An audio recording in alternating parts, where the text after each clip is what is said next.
We all feel it. We are living through deeply uncertain times. And even though we might feel some distance from the rest of the world here in Australia, the reality couldn't be further from the truth. Conflict is pushing up our cost of living. Many of us know neighbours, colleagues, or friends worried constantly about loved ones caught up in crisis overseas. And global tensions are tearing at the fabric of our own social cohesion here at home. Across many parts of the world, communities are living through conflict, disasters, and economic shocks that are totally reshaping everyday life. Homes destroyed, livelihoods wiped out, families forced to flee. Since the COVID-19 pandemic, the number of people needing humanitarian assistance has close to doubled. Today, more than 1 in 5 children around the world live in conflict-affected areas. And in recent years, forced displacement has reached record highs. In our interconnected world, the effects of these crises don't stay contained. They ripple outward, affecting economies, security, and stability far beyond where they begin. It's a lot to take in, and it's easy to feel overwhelmed. But here's something many Australians don't realise. Every day, Australians are already helping make the world safer. It's called Australian Aid, and it is saving lives and helping prevent today's crises from becoming tomorrow's catastrophes. But protecting aid needs your support now more than ever. Australia's Modern Aid program includes the things most people imagine when they think of aid: helping families grow food and build livelihoods, helping girls stay in school, and providing humanitarian assistance when disasters strike. But today it also goes much further. It strengthens trade routes and infrastructure. It helps combat human trafficking, transnational crime, and extremism. It enables labour mobility, supporting Australian agriculture and aged care.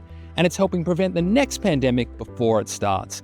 Today's Modern Aid program is good for our neighbours and good for Australians, which is why leaders understand something important.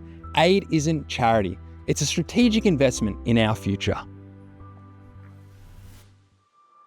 As a Tongan Australian, I'm incredibly proud of the contribution Pacific people make to Australia.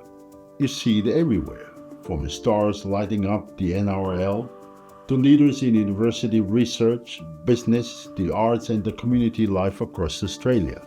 Pacific workers are also providing vital support to farms, hospitality, and aged care services across regional communities. But life in many Pacific Island communities can still be incredibly tough.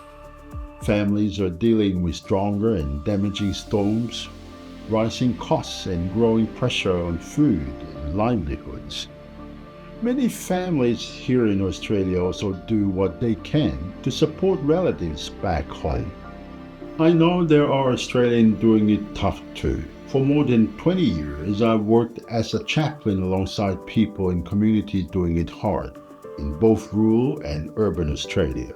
So this isn't about choosing between helping Australians or helping our neighbours.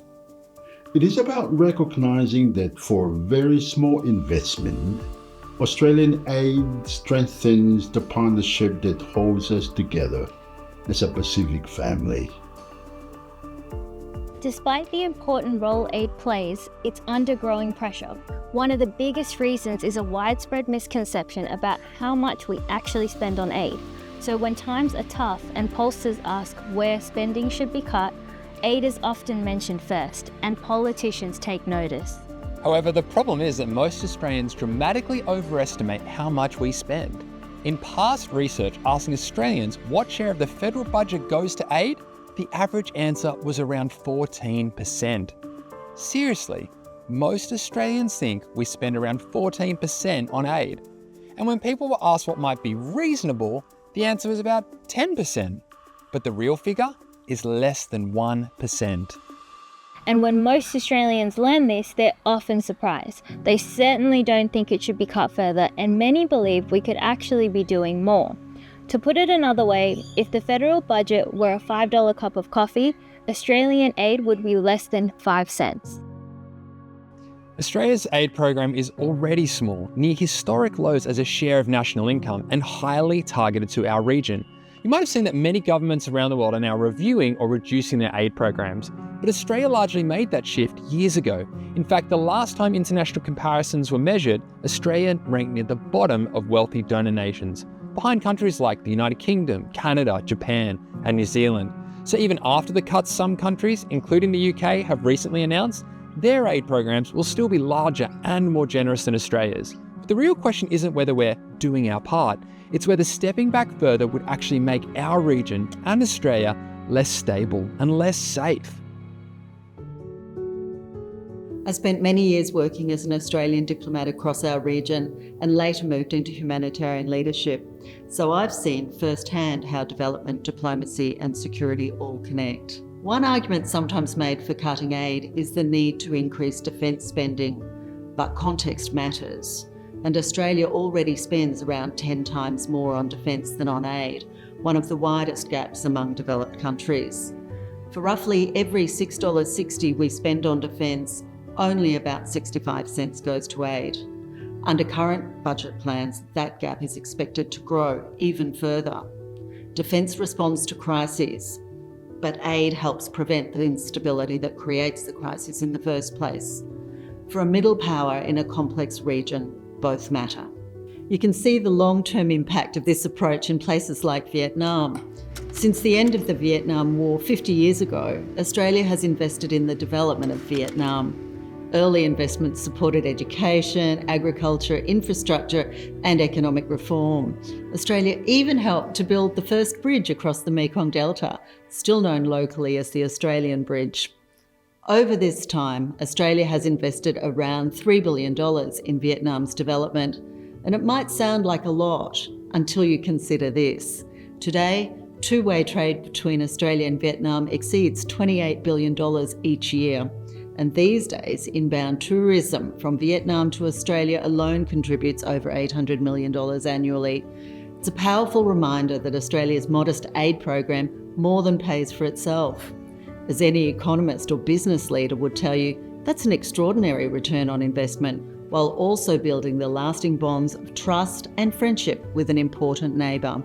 And Vietnam is just one example of many playing out across our region, thanks to Australian aid. The decisions being made to cut aid today are already having serious consequences. New research published in The Lancet shows just how much progress aid has helped achieve. Between 2002 and 2021, aid contributed to a 39% reduction in deaths among children under 5 by helping tackle diseases like HIV, malaria, and malnutrition. But that progress is now at risk.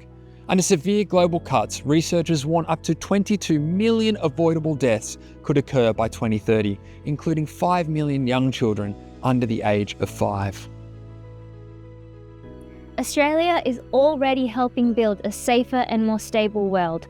But for that to continue, our political leaders need to know Australians understand its value and want to see it protected. That's why we're inviting Australians to add their voice, to say something simple but powerful. I support Australian aid because it saves lives, prevents crises, and helps make a safer world for all. Because a safer world for our neighbours is a safer world for Australia. Add your name and help build a safer world for all.